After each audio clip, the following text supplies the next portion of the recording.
first riders up and running with their flying laps then on what is this final stint. Loris Baz with a good first sector, currently down in 10th position. Eugene Laverty, who showed some good form yesterday, still recovering from that arm injury and closing in on his best, is hoping to get up inside the top 10 because he's down in 16th place as things stand. The focus inevitably is going to be on this group of riders just beginning to thin out ever so slightly. Yeah, you can see there at the front of the field the two KRT bikes, Lowe's and Raid, both trying to break away a little bit to have some clear track in front of them. There's a few riders out there setting fast times, and Eugene Laverty, you mentioned, on course to move into the top 10 as well on the BMW. This is the BMW we've had to keep an eye on over the course of the last few rounds, though. Scott Redding on the number 45. Yeah, Scott Redding tucked in behind Iker Lecuona, who was Redding third on the grid a fortnight ago. Actually, his first front row start with BMW. He's also twice qualified on the second row of the grid in 2022. 5 Superpoles in a row now for Scott Redding in the top 10. I think he ran wide there, though, at turn 1. It doesn't look like that's going to be much of an improvement as far as Scott Redding is concerned. Redding 8th position as things stand.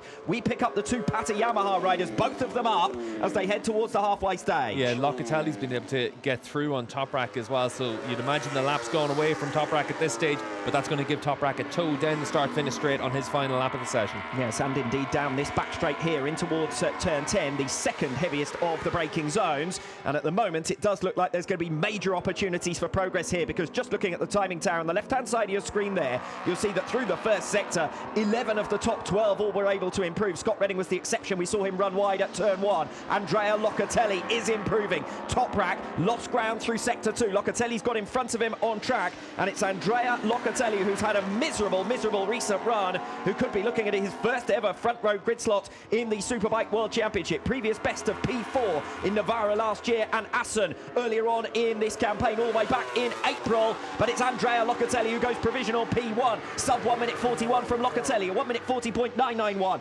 Razgat Lioglu then crosses the line in P4. Alvaro Bautista up into second position. Lecuona relegated to third. He's making his way through the final sector. Watch out as well for Alex Lowe's, looking for the second pole position of his Superbike World Championship career. Lowe's is up after 3 sectors, but he was in his first stint as well, and he lost ground in the final sector. Not this time. Lowe's goes P1, but Iker Lecuona pips him by improving his time further still. And Jonathan Ray's up onto the front row of the grid. Bautista relegated to 5th. Now it's all about whether Toprak Razgat Lioglu can respond from P8. Yeah, Bautista's day is done in the Superpole session. He's down by a second in sector 1. So the best he's going to do is qualifying in the middle of the second row of the grid. But Toprak's on course to move himself up the order. We saw obviously Locatelli had gotten in front of his teammate at the start of the last lap. Now it's up to Toprak to try and get himself back onto the front row of the grid. First and only flying lap of the Superpole session for Michael Ruben Rinaldi after his turn 1 crash in the first stint. He's 0.6 of a second down after 3 completed sectors. Can he make his way back into contention here through the final sector? The checkered flag is about to fall. It will be one and done for Michael Ruben Rinaldi on the number 21 Aruba IT Racing Ducati, newly confirmed of course as a factory rider for 2023. What can he do though here in Barcelona in 22? He fires his way up through the order, but it's only P10 for Michael Ruben Rinaldi, and that's behind fellow Ducati runner Axel Bassani, who sits in P7.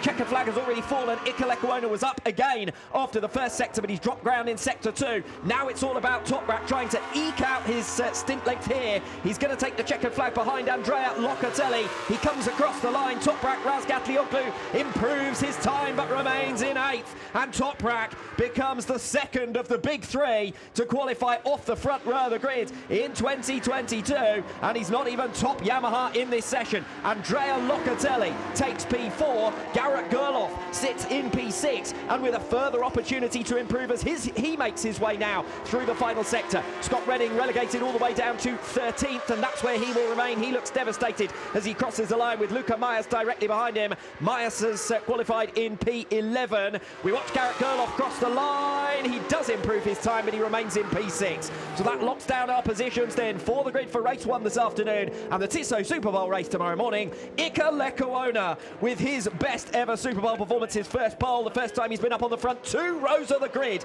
and it's P1 for him. Alex Lowe, second place, less than 1/10 of a second away from taking a second pole position of his career. Jonathan Ray completes the front row of the grid, and his title rivals Alvaro Bautista P5, Toprak Razgat Lioglu P8. There's life in the old dog yet. I tell you what, go back through your record book, because I can never remember Lecuona starting from pole position. Whether you look at his Moto2 career, obviously in MotoGP last year in the KTM, time. You go back even to his CEV Moto 2 days, I don't remember that, so this is going to be something special for Lecuona.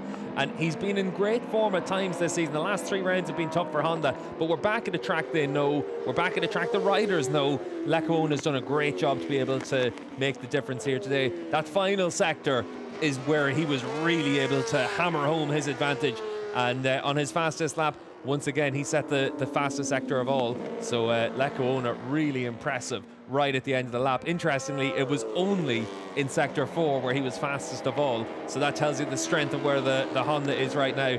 But we've got Bautista strong in sector 1, the Yamaha of Locatelli fastest of all in sector 2, Lowe's Kawasaki in sector 3, and then the Honda of Lecuona. We came into this weekend saying this is going to be a circuit of contrasts where different bikes are going to work well in different areas. That's what we've seen in the Superpole session, but a full race distance can be a very different story as well.